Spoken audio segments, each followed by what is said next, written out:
Today's episode is all about transforming the way you think about money. And you're going to hear a story that proves it's never too late to take control of your financial future. If you've ever felt stuck financially, overwhelmed by debt, or unsure how to start investing, this conversation is packed with insights, motivation, and actionable steps to help you take charge of your money starting today. I'm Kanwal Sarai, and welcome to the Simply Investing Dividend podcast.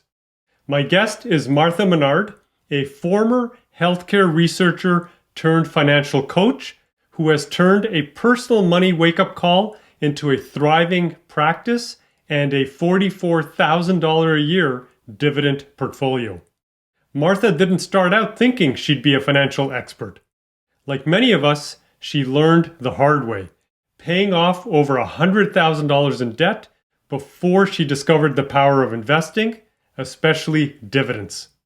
In this episode, we dive into how Martha transformed her relationship with money, why financial health is essential for overall well-being, the challenges and opportunities for women investors, and practical strategies for building wealth through dividends. Let's get started with the interview. Martha, welcome to the Simply Investing Dividend podcast. Thanks for having me on. I'm really delighted to be here today. We are so happy to have you on today. You've got a wealth of experience, a wealth of knowledge, and we're looking forward to talking about investing, financial coaching, dividends, and all of that good stuff. So why don't we start with, I took a look at your website, looks fantastic. And right at the top of the website, it says, transform your relationship with money, transform your life. So what do you mean by that? Money touches everything in our lives. I mean, money is a tool for living the life that you want to live. And if you don't have a good relationship with money, if that's probably getting in your way of where you want to be in your life. So changing how you see money, how you use money, basically your mindset around money can have a profound impact on the trajectory of somebody's life. And if I had known when I was 20 what I know now, I would have made some different choices early on. Yeah, absolutely. And I want to hear more about that, right? How did you get started? And I know on your website, I was looking at the bio and everything. And when it comes to investing, you started a little later. You started at the age of 45. I did. So Yeah. tell us about why did you wait till you were 45, or your background on why you got started? Sure. Well, so my parents, like a lot of people, my parents didn't really teach me anything about money. My parents were not the best role models in the world in terms of, how they managed family money. And I would say for the first maybe 30 years of my life, money was just something that happened to me. I didn't have a sense of agency around um, being able to manage money. And what was really a catalyst for me at the time that I read it, I was married, I had a business. I had become a pretty successful massage therapist in private practice, had gone back to school, gotten a PhD, and I read a book by Vicki Robin, you've probably heard of it, called Your Money or Your Life. And what she talks about in that book is that if you work for a living, if you work for a paycheck, you're trading your time for money. You're also trading your life energy for money, so that when you spend money, that's what you're spending. It's not just money, it's your time and your life energy. And that was like a huge wake up call for me. She also recommends to people that you look at kind of how much money you've made up until that point in your life. What do you have to show for it? And she makes the point that most of us are going to earn millions of dollars over the course of our lifetime. And so it's there's a saying in financial coaching, it's not how much money you make, it's how much you keep. And that just, maybe I was just ready to hear that message, but all of that really hit home for me. And that's what made me want to kind of take control of my finances at that point. I also, being self-employed, despite having a college education, I was self-employed most of my life, or working in relatively low-paying jobs, like hourly wage jobs that didn't come with a workplace retirement plan. In fact, the majority of people don't have workplace retirement plans. And a lot of people are not always in a position to start saving and investing in their 20s and 30s. You're getting married, you're having kids, you're paying off your student loans. So you may not have as much discretionary income. And one of the reasons I like sharing my story is that I got a late start. If I could do this starting at age 45, I think a lot of other people might be encouraged to, just take that first step. Some money Absolutely. is always better than no money in my book. Yeah, absolutely. That's such an inspiring story because, again, looking at your bio, I think you said you had credit card, you had student debt, right? I You had mentioned student that. loan debt. I had some debt from starting my business. I had a business loan that I was paying back, Hmm. and I had credit card debt. Hmm. Yeah, and starting at 45, you've been able to invest, manage the money well, and here you are today in a much better financial situation. My husband is getting ready to stop working full time at the end of this year. Hmm. And between our dividend income and Social Security, we will be able to retire. Oh, that's great. That is fantastic. We'll both probably still work at something, but it will be because we want to, not because we have to, Hmm. Yeah. which So, is huge. Martha, I'm curious, what is your definition of financial freedom? For me, it's time. It's having control of your time. I just wrote a newsletter post the other day that said, my definition of wealth, being rich, is being able to do what you want, when you want, with who you want, for as long as you want.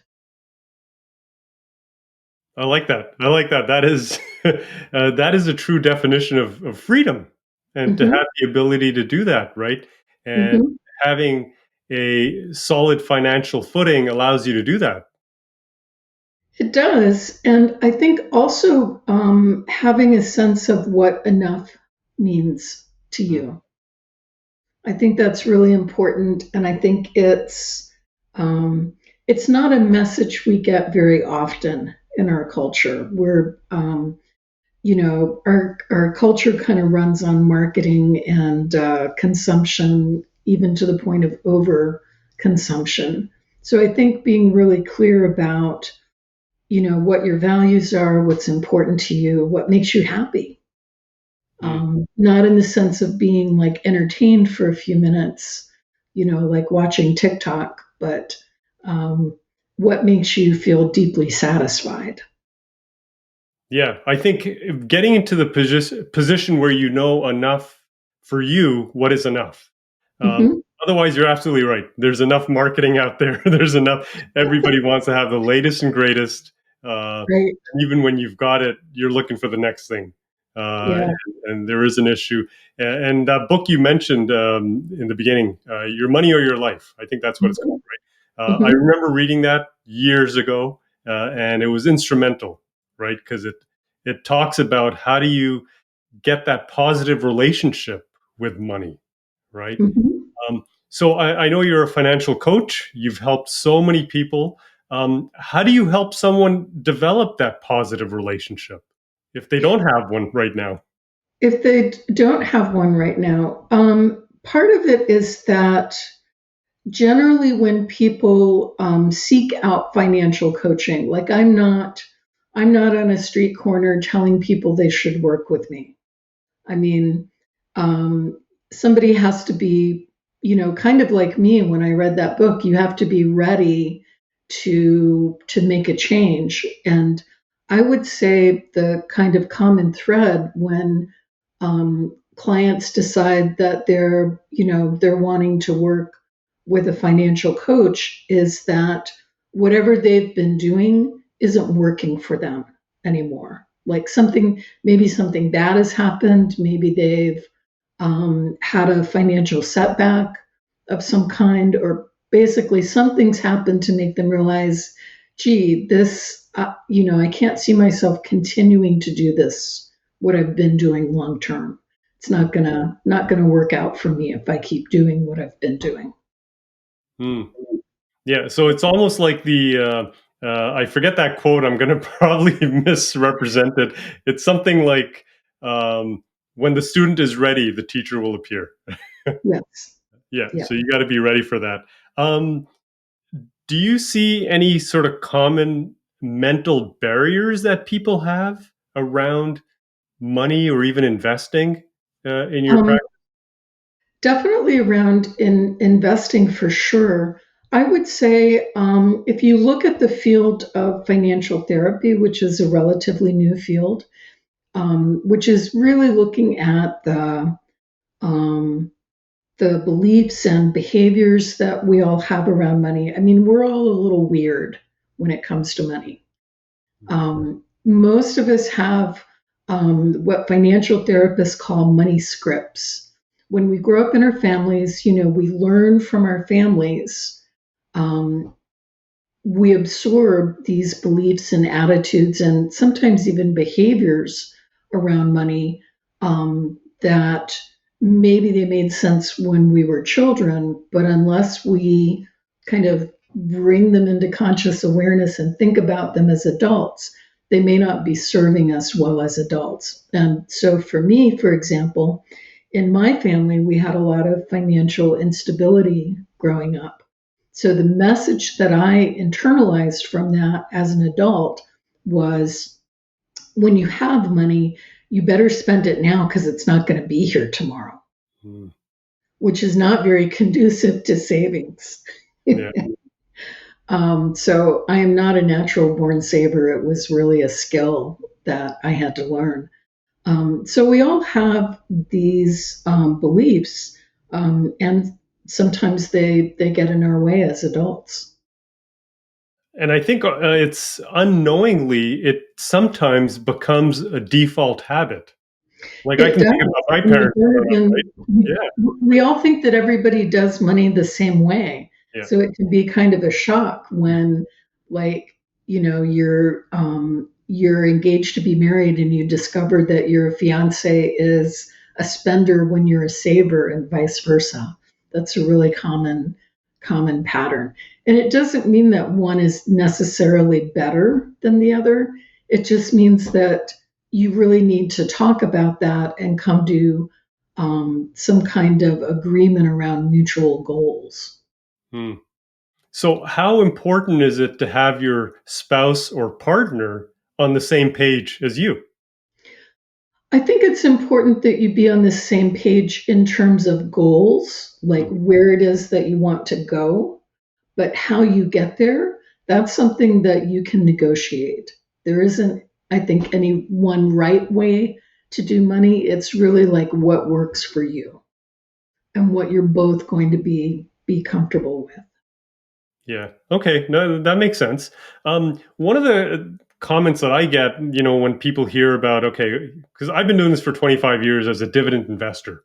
And Uh-huh. so when I meet somebody and, what do you do? Okay, this is what I teach dividend investing. I invest in individual stocks in the stock market.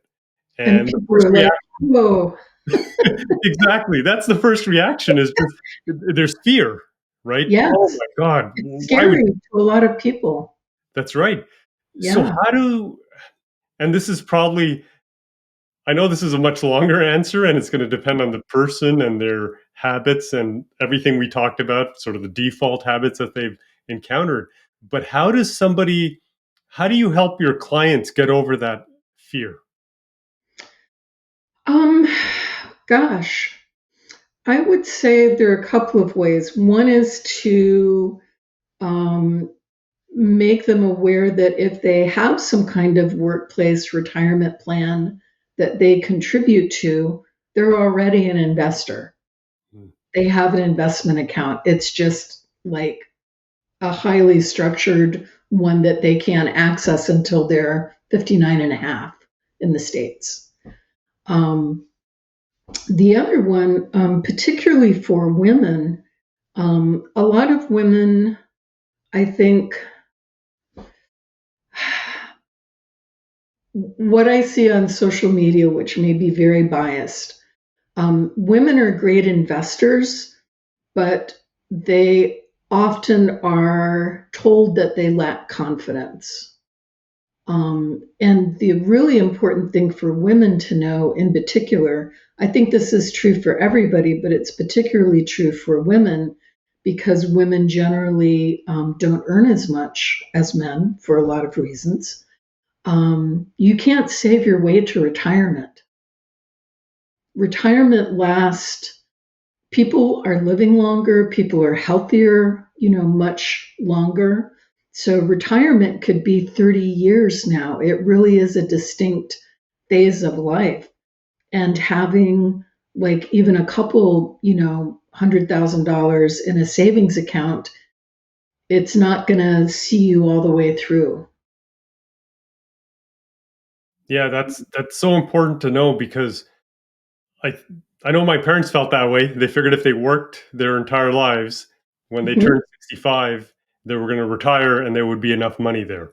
mhm. And you're absolutely right. With good health and with all the advances in technology, people are living much longer.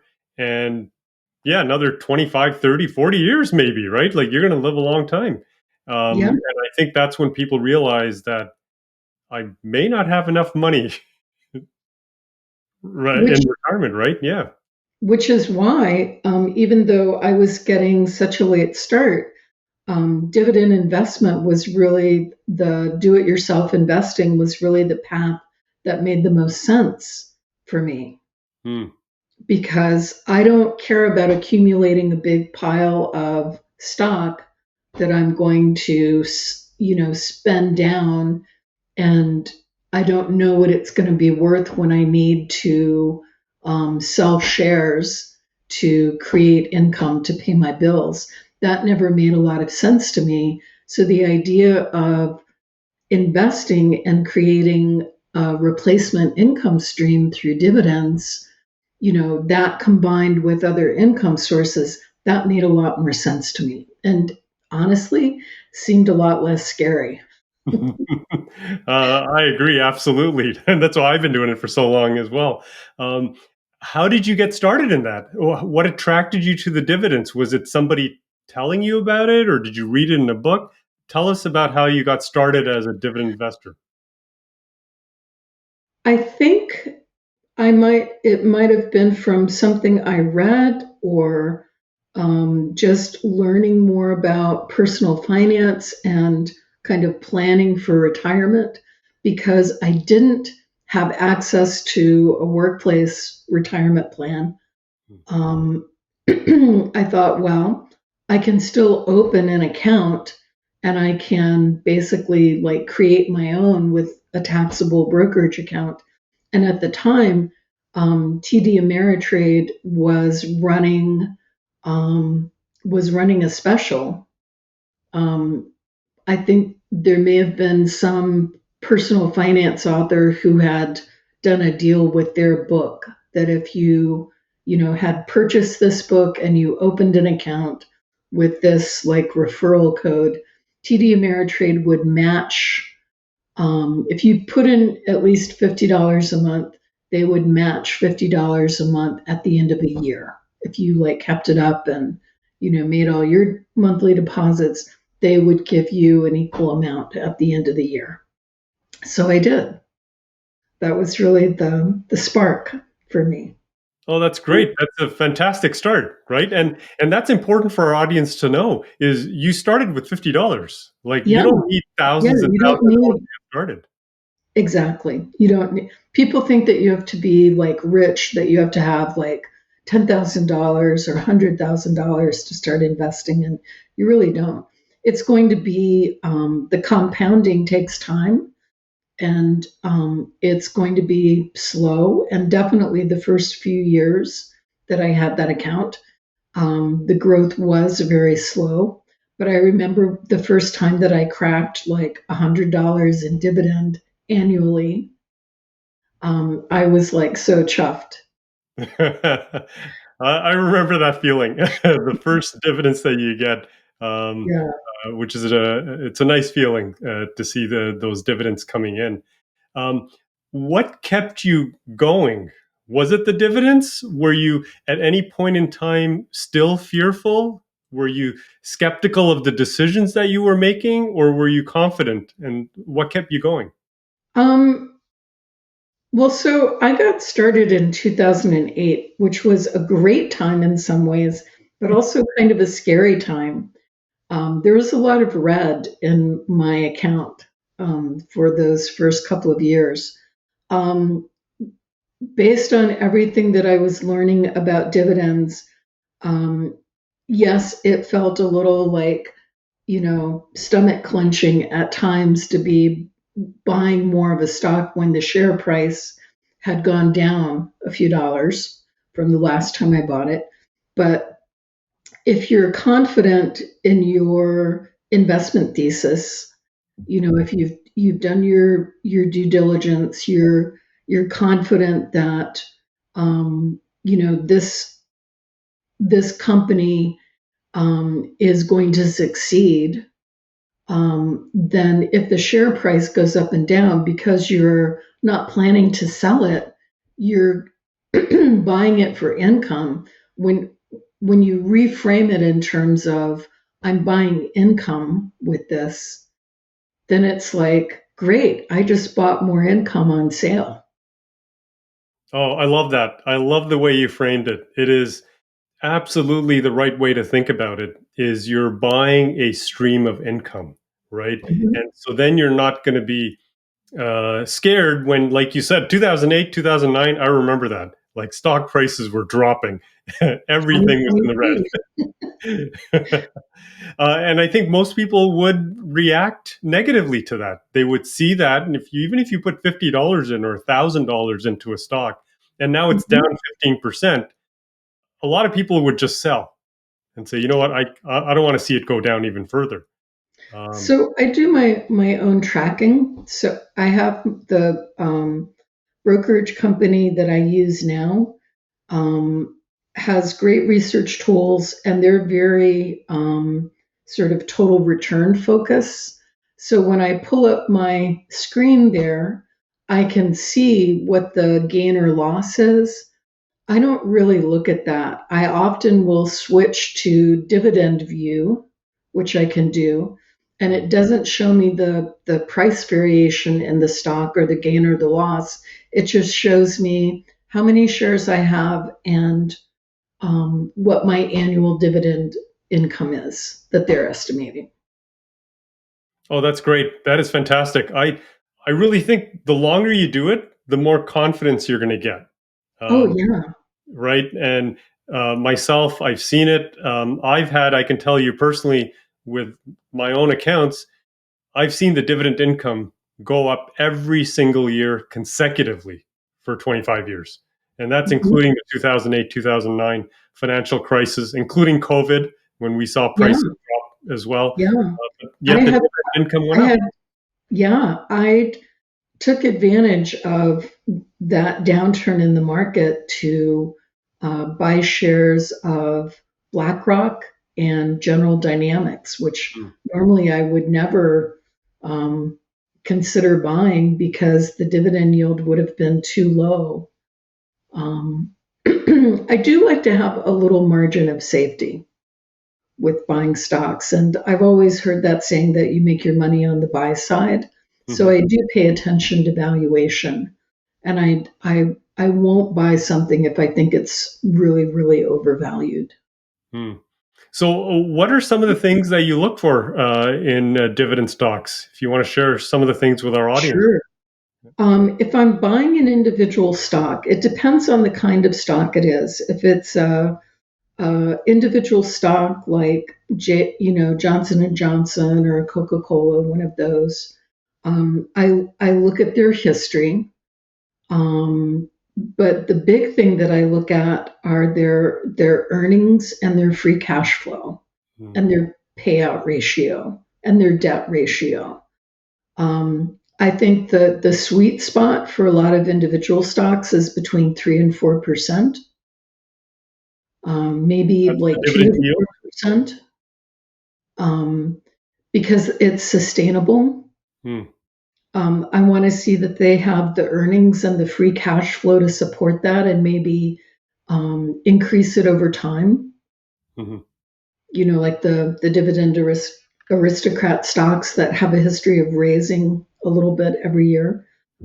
Those are always good when you can get them at a decent valuation, and not too much debt on the books. Hmm. Um, so, for example, AT&T, as an example of classic dividend stock. Their growth kind of stalled. They took on more and more debt, and eventually they had to cut the dividend. Most of the time, when a company is going to have to cut their dividend, there's some early warning signals. So, you can you can decide what you want to do. Yeah. So, what are some of those red flags that would warn you that, hey, something's going to be wrong with a stock, that you would either sell it or avoid getting into it? What are some of the red flags that you would look for?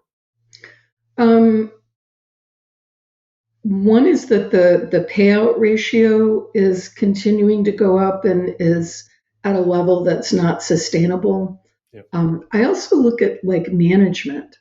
Hmm. So, for example, 3M Corporation, I think, is a great example of that. Great company for a long time, dividend aristocrat. Then they had management that was making poor decisions. So, how would you look at something like that? Would that be looking at the news headlines for the company, um, Yeah, or reading the annual report? when the company is in the news a lot for negative reasons. Hmm. um, I don't think. I mean, I do like to focus on the long term, and I don't care if a company has like a bad quarter, Hmm. or even a bad year, as long as management is taking steps to address it. Hmm. Okay. Yeah, no, that's good. That makes sense. Like that's you're going to look at that and then decide whether or not you continue holding it, or is this something that you need to sell? Hmm. Yeah, and it may be. I mean, especially if you are holding for, if you're, taking that framing of, I'm holding this for income, I'm not holding this for total return. Typically, if a company cuts its dividend, a lot of people are going to start selling. That price is going to go down. Even if they've cut their dividend, if you think that they can turn things around, or um, maybe you've already got a pretty low cost basis, maybe you want to buy a little more of it at that point. It really just depends on, kind of your situation and your goals. Yeah, absolutely. And like you said before, keeping an eye on the fundamentals, looking at the debt level, what's the payout ratio, what's the company's history of profitability. So Mhm. these are things we cover all of that. And I mentioned before the 12 rules of simply investing. So I cover that in my in the course as well, to make it really simple. Um, Let me ask you this: is this everything we're talking about today? Dividend investing and investing. Is this rocket science? I don't think so. I mean, a lot of dividend investing, I think being successful with do it yourself dividend investing is being patient and learning how to sit on your hands. Hmm. Yeah, Um, absolutely. I agree with that. Right. I do tell people it's simple. I had both of my kids start investing when they were 9 years old, dividend that's great. investing. Um, That's fabulous. right. And I think that's important. I've said this before in previous episodes. I shouldn't have to have an investing course, right? All of this should be taught in high school. Like everybody Some should learn states the basics. do. Some states in the US do mandate a personal finance course. Mhm. I don't know that they go into the depth that you do about investing, but they include enough basic information that you understand what's happening with your workplace retirement plan and can make good choices given your options within that. Yeah, well, that's good. Yeah, I think that education is key, and that's what's going to help you become more confident and make better Mhm. decisions going forward. Absolutely. Yeah. So, Martha, if we look at the current economic climate, so as of this recording, I think last week there was a rate cut in the US, same in Mhm. Canada. Um, but there's still a lot of uncertainty around tariffs and the trade wars going on all over the world. Um, what would you suggest to people? Should they take a pause, stay on the sidelines? Should they get invested? And if they're invested, should they stay invested? Because that's a lot of comments I get by email, right? People are always concerned about Right. what to do with their money. Well, I'm not an investment advisor, can't give financial advice. I can tell you what I'm doing. If you were a family member coming to me and asking what you should do, um, I think this is kind of a scary time. There is a lot of uncertainty. The thing that worries me the most is the US dollar becoming devalued.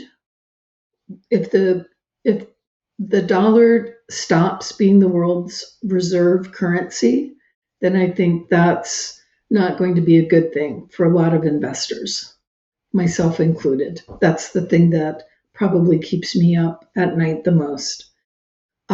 Because we're getting ready to retire. Right now, for me, I'm taking all of my dividends as cash, and there's not a lot that I'm reinvesting. There's one closed end fund that is both long and short.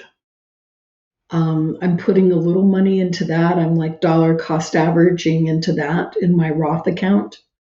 I'm willing to be a little riskier in my Roth and tax advantaged accounts because with reinvesting the dividends, your the cost basis is zero for those reinvested dividends, so it lowers your overall cost basis. So I'm kind of building in my own margin of safety by doing that. The one other I'm investing in an ETF that has an international dividend focus. So it's still investing in dividends, but international countries. Mm. So you get that international exposure in Hmm. case, like you said, something does happen to the US dollar, the valuation of it, right? So you've got some coverage there. Yeah. And my husband and I are getting ready to put our house on the market. Mm. We've decided that um, we're at a point in our lives where we're ready to downsize. We don't really want to be homeowners at Mm. this point. We'd like to travel a little more and, having more cash. We'd really like to go into retirement into 2026, having a year's worth of dividends in cash. Mm. So that if, some of our holdings do have a cut, we're prepared to manage that. We'll have a little more time to manage that. Yeah, that's a really good approach. So you've built in that margin of safety where you have that Mhm. cash cushion. And Mhm. it sounds like thanks to the dividends, you've been able to build that up, Yes. which is great. Yeah. Another thing for our audience to note is like another benefit of dividend investing is we don't have to sell our shares. We hold our Exactly. shares and it's just, It's easier to weather a downturn in the market when you're still seeing that money getting deposited into your account every quarter or every month, yeah, absolutely. depending on. And the majority of those companies, like I'll speak for myself, the majority of those companies increase their dividends every year. So Yes. our dividend income, not only are we getting dividend income, it's growing, Yes. right? Every year it's getting higher and higher. So that's really good. Yeah. That is the benefit of investing in the dividend aristocrats Hmm. that have Absolutely. a history of growing. Yeah. And just to reiterate what you said earlier is, in the beginning, it's going to seem like they're small. The dividends are Mhm. insignificant. Some Yes. companies are giving you 27 cents a share. That's not a lot. But overall, over time, you're going to get that snowball effect where you're Yes. getting enough dividends, you're reinvesting them into more stocks that are paying dividends. Now you're getting even more dividends. Uh, Yes. and then it starts to grow from there. The compounding is like the most amazing thing. Hmm. One of my favorite things to do at the end of the month is to go into my little Google spreadsheet and um, tally up like the increase. And I have one tab that's just looking at the monthly income over a period of years and seeing it go up across all those different accounts. Yeah, no, that's really good, and it kind of gives you a sense of calmness where the Yes. market's doing this every day, and Hmm. you can just be calm, and Yeah. you know that you've Yeah. made the right decisions. What advice would you have for some of the younger folks who are, they're done with their education, they're working, maybe they're in their 30s, early 30s. What advice would you have for those people who haven't started investing yet? If you're based in the US, all you need to open like your own retirement account, especially if you've got a long time horizon for your money to grow, I think everybody should have a Roth. As long as you have earned income, you can contribute to a Roth IRA. And while the amount that you can contribute is limited per year, if you're buying dividend stocks and reinvesting, that money is going to grow. You know, it's just going to keep compounding. And if you've got, 30, 40, 50 years for it to continue growing, and even if you work 1 day a week part time in retirement, you still have earned income, you can still contribute. So a Roth, so that you can have tax-free money in retirement, I think is a good thing for pretty much everybody. The other is a health savings account if you live in the States. Again, the limit of what you can contribute every year is relatively low. I think it's about 4,500 now. Um, and as you get closer to age 65, you have to be aware of limits on your contribution. For example, if you're still working at 65, you can, if you're at a large employer, somebody who has more than 20 employees, you can stay with your employer's health insurance. You don't have to automatically go on to Medicare. Hmm. But if you do that and you have an HSA, you have to stop your contributions at least 6 months before you start claiming those benefits. One thing that not a lot of people know about HSAs, if you have a retirement plan, a tax advantaged retirement plan, you can only do this one time, but it can be a great way to um, fully fund an HSA when you're starting out. You can make a one time rollover contribution from that retirement plan to your health savings account. So it can be a great way to like jumpstart that. Oh, interesting. I wasn't aware of that. And so that I think is very valuable information for especially our audience in the US. And to do Right. that one time contribution, I think is huge. For the Canadian listeners, we have the TFSA, which is the tax free savings account. And you can certainly open up a trading account, which is a TFSA, and the dividends and the capital gains will grow tax free in that account, and you can take the money out anytime and it'll be tax free. Right now, Right. you are putting in after tax dollars in there, but it's very similar to the Roth IRA. The triple tax advantage. Yeah, yeah, Yeah. absolutely.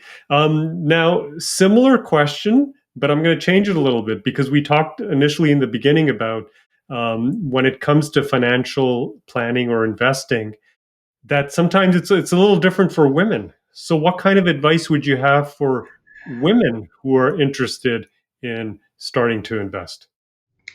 Don't be afraid. Take the plunge. There are some different websites where you can trade on paper first, just to gain confidence and um, experience before you start risking your own money.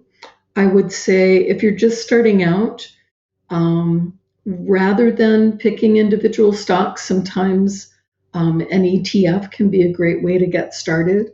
You can get instant diversification doing that. And then as you gain knowledge and confidence and experience, go for the individual stocks. Yeah, I think that's a good approach. I The, think the slow and big thing steady. is to just like take that first step and get started. That's probably the hardest part for just about everybody. Yes, absolutely. I remember the first time I put in a stock order.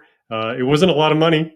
It was a long time ago, but there was a little bit of fear. Like, is Uh-huh. this the right decision? Do you know what you're doing? Uh-huh. And what happens if the company goes bankrupt and you lose all of it?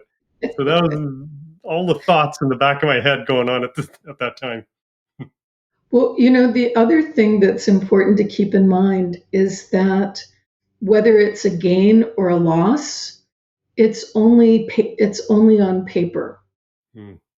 It's only a paper gain or a paper loss until you make the decision to sell and either lock in that gain or lock in that loss. It's not real.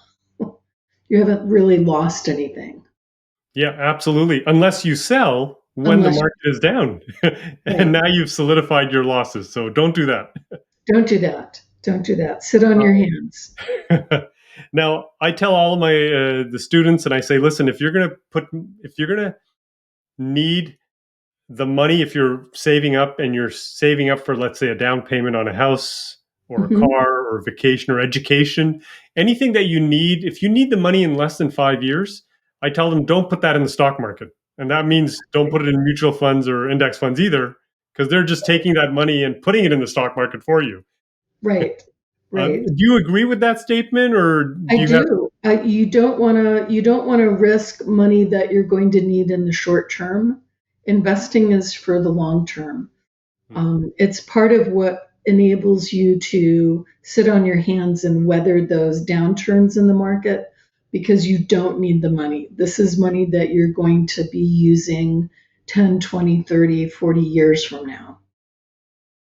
So, downturns are always temporary, and nobody can predict what the market is going to do. Yeah, absolutely. And I find the hardest thing for me is when we're in the middle of a downturn. I think it is like that for everybody because you don't know when it's going to end and how long Mhm. it's going to last. You're like, is this it? Is this like, are we headed into a depression? Like, what's going to happen here? But, for me, it's been encouraging to look at the stock market history. So if you look at the last 85, 90 years of the stock market and you look at that graph, it's doing this, it's going up, Mhm. right? Of course, there's ups and downs in between, Right. but in the long term, the market has performed, it's done well. And I mean, there's a certain element of luck in terms of timing. I mean, I was incredibly fortunate in a lot of ways to start investing when I did Hmm. because I could buy, you know, things like Johnson and Johnson and Coca-Cola at, you know, $25 a share or $45 a share for Johnson and Johnson. Yeah, you bought them when they were on sale. I So did. I was fortunate to start buying them when they were on sale. So then when I kept, dollar cost averaging into them, um, I still had a low enough cost basis that I didn't have that, little clench of fear in the pit of my stomach. and that's a good way to look at it. When the market is down, there are going to be some opportunities there where you Hmm. have quality stocks, quality dividend paying stocks that are, the companies are still profitable, they're doing well, they're still paying a dividend, but for some reason or another, the stock price is down because it's Right. just got dragged down by the market. And that could be a good opportunity, like you said, with back in 2008, um, that you could pick up some good stocks and the dividend yield is going to go up. So when the stock Yeah. price goes down, the yield is higher. So you're going to make more in dividends. I think that is a really good thing to look for. And there's a tool that I like to use called Fast Graphs that gives you a lot of visual. It really is a graph. It has like multiple graphs layered on top of each other, and it's very easy to look at that and see if a stock is trading. Like if the price is below its historical average or if the dividend yield is above its historical average. If this is a quality stock, you've done your diligence, you'd like to own it, but it was just like a little too expensive. Those are the ones to like put on your watch list so that when those anomalies happen, you can take advantage of that, and Yeah, buy absolutely. quality on sale. Yeah. And I agree. I mean, that's what I do. I look at the current yield, and if it's Hmm. greater than the company's 20-year average dividend yield, then we Hmm. know that the stock is undervalued. Um, Right. and I think that's a good metric to look at. Yeah. Yeah, no, this is great. Martha, is there anything we haven't talked about that you wanted to bring up with our audience or give them some wisdom and some advice? I would say if you're investing for income, um, and you're comfortable owning individual stocks, or you're looking to diversify a little bit, um, look at higher yielding types of companies that are required to pay out a higher percentage of their earnings, like REITs, real estate investment trust. I know there's some great Canadian REITs. Um, you could also look at business development companies, which are kind of like banks. They make loans to kind of middle tier companies that maybe JP Morgan Chase won't lend to. Business development companies will. And you're taking a little more risk, but you're also getting more yield. So if you're willing to make that trade off, those can be worth a look. And I'm really a big fan of closed end funds. Hmm. I really like closed end funds for investing in things like technology. A lot of technology stocks don't really pay a dividend, but this way you can be invested in some of those stocks and get paid to hold them. Hmm. The CEF is just a wrapper for Hmm. those stocks. And Do you somebody get who knows a lot more about that sector of the market is picking them. I don't have to do all that work. Hmm. Now, You are know, you getting a dividend with the closed-end funds, or is it some kind of distribution that they're it's a paying? distribution. It's Okay. it's technically not a dividend. It's a distribution. And what you want to look for there is that the closed-end fund can cover the distribution from its net investment income or capital gains. short-term or long-term capital gains. Hmm. And you want to see the net asset value is not eroding over time. Hmm. What you don't want to see is destructive return of capital, where they're just giving you back your own money. Yeah, That's not good. absolutely. Yeah. So, yeah, I think I like your suggestion about the REITs. Those are, especially if you're looking for higher dividend income. Of course, you want to diversify. Don't put all your money in REITs. Make sure Right. you diversify across different sectors. But that's, yeah, especially for those who are actually getting closer to retirement or are retired Mhm. and do need Mhm. that higher income, right? Yeah. But make sure I'm talking to the audience now. Make sure you go through everything Martha and I talked about today. So you're still want to looking at, make sure the debt is okay, the company's still profitable. It's sort of all the quality metrics that we Right. You talked. don't want to chase yield, even with some of these higher yielding things like REITs and BDCs and closed end funds. I would say a sustainable yield for those kinds of companies is in the 6 to 8% range. When you start getting above that, you're taking on a lot of risk. It's probably not sustainable. That company is going to probably crash and burn. It could be a dividend trap. It could be a dividend trap. Yes. Yeah. So we haven't talked about that, but I'm glad you mentioned it, right? So Yeah. for our audience who's never heard that before, a dividend trap is literally what that means is it's a trap. The Mhm. dividend, and we do have stocks. I was looking at one yesterday. There's I forget the name of the company, but the yield was 22%. Oh my God. So 22% yield. That's crazy. That's got to be a dividend trap. So you have to be careful. Either you got to do all your research, or just know what Martha and I talked about today is if the yield is too good to be true, it probably is. Probably is. Yeah. Move Yeah. on to something else. Yeah. Oh, the one other thing I would say about closed end funds, one of the great things about closed end funds is that, unlike a mutual fund, they don't have to automatically redeem their shares at the end of the day. So they can weather a downturn in the market because they don't have to sell stock. Mm.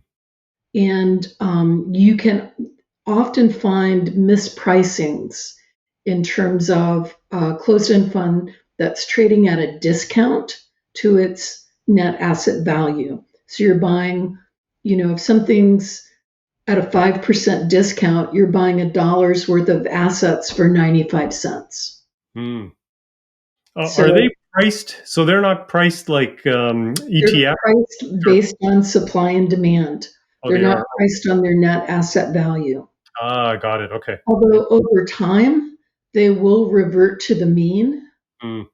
So if you can buy something at a discount now and it continues to do well, its price is eventually going to be up. Mm. So Okay. Interesting. I wouldn't overpay. I wouldn't buy a closed-end fund that's trading at a huge premium to its net asset value, because then you're overpaying.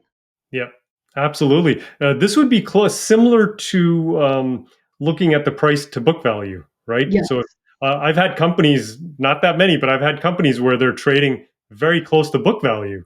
And those Hmm. have turned out always, in my case, good investments, because Hmm. eventually the market realized that what was the true value of it, and the prices come back up again. Right. Yeah. Right. Yeah, no, this is fantastic. I'm sure we could talk for hours on this topic. I really enjoyed our conversation. Martha, tell our audience where they can get in touch with you. Do you have a website? What's the I best do way have a to website. contact you? You could just Google marthamenard.com. That will take you to my coaching website.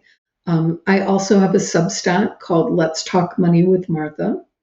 My Tuesday posts are free. I write about general personal finance issues. I respond to questions. So if you've got a burning personal finance question, send it to me and I'm happy to write about it. And then on Fridays for paid subscribers, I write about my own dividend investing journey. And at the end of every month, I do like a little recap of here's my income this month. This is what I bought, this is what I reinvested. If I sold or trimmed anything, I talk about that and why. And it's really just a way of, it really helps me organize my thoughts, and be clear about why I'm doing what I'm doing. Okay, that is excellent. We will put the links down in the description below in our episode here. So thank you so much, Martha, for your time today. I really appreciate it. I got a Oh, lot thanks out of the for having me. conversation. I'm sure the audience will too. So thank you for coming on the podcast. Thanks for inviting me.